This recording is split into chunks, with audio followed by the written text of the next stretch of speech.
দর্শক, এই মুহূর্তে রংপুর থেকে যুক্ত হচ্ছেন সহকর্মী মাহমুদুল হাসান।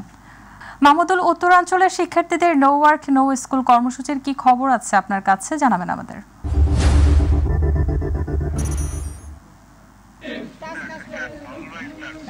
জি শাইলি, যেমনটা বলছিলেন যে আপনাকে জানিয়ে রাখি যে আসলে আজকে কিন্তু সারা দেশের সাথে রংপুরেও কিন্তু আমরা দেখেছি যে সকাল থেকে কিন্তু একেবারেই পুরো রংপুর জুড়ে কিন্তু আমরা বিভিন্ন জায়গায় কিন্তু দেখেছি যে আসলে এই যে ফিলিস্তিন এবং গাজায় যে আসলে ইসরায়েল কর্তৃক যে বর্বরোচিত যে হামলা, এই হামলার প্রতিবাদ জানিয়ে কিন্তু আসলে সারা দেশের সাথে কিন্তু আমরা দেখেছি যে রংপুরেও বেগম রোকেয়া বিশ্ববিদ্যালয় থেকে শুরু করে আমরা দেখেছি যে বিভিন্ন শিক্ষা প্রতিষ্ঠানের শিক্ষার্থীরা কিন্তু একেবারে রাজপথে নেমে কিন্তু তারা এই প্রতিবাদ জানাচ্ছে। এই গণহত্যা খুব দ্রুত সময়ের মধ্যে বন্ধ করতে হবে এমন প্রতিবাদ কিন্তু তারা করছে এবং বিক্ষোভ মিছিলে যারা অংশ নিয়েছে আমরা একটু কথা বলতে চাই আপনাদের সাথে যে আসলে আপনারা কি জানান দিতে চাই যে ফিলিস্তিনে এবং গাজাবাসী তো খুব অসহায়ত্ব বরণ করছে, আসলে কি বলতে চান এখান থেকে?